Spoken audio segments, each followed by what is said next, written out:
Order. Call the honourable member for Lyons. Thank you, Deputy Speaker.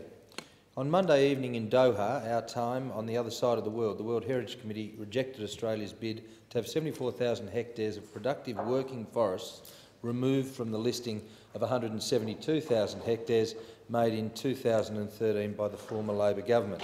This listing was a product of the Tasmanian Forest Agreement, which was born out of the Tasmanian State Commonwealth Intergovernmental Agreement that was a direct result of a minority Green government calling the shots from Hobart and relying on support from Canberra.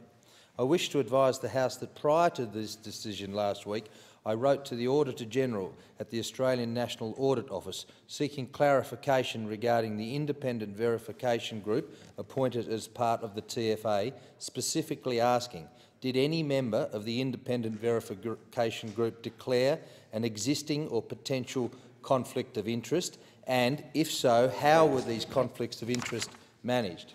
52% of my state is already in formal reserves, including national parks or World Heritage. But the very notion of what it means to have a World Heritage listing is about community support and community ownership. Without community ownership, the listing means nothing. We are simply abrogating our responsibility for managing special areas to international bodies, in this case to the World Heritage Committee. Not even those supporting and passionately advocating for the 2013 listing disputed the fact that these forests have been, until recent times, working and productive forests.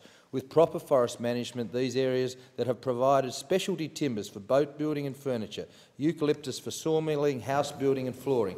In addition, large areas of the Styx and Florentine valleys were granted concessions and regularly harvested for Australian paper mills based at Boyer in my electorate. These concessions are well documented. It was the professional foresters that identified tall trees, extraordinarily tall trees in these areas, and put in place appropriate protection and management plans to leave these superb specimens undisturbed. This is a fact, an uncomfortable fact for those ideologues opposed to the sustainable use, harvest and regrowth of native forests in my home state of Tasmania.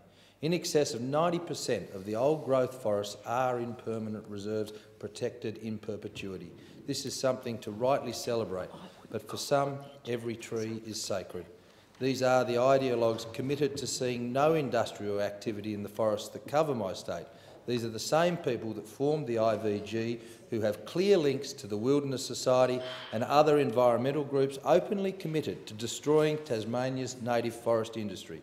This was a political construct that failed to consult with more than 1,000 adjoining property owners directly impacted by the substantive changes to the boundary in 2013. Thank you, Deputy Speaker.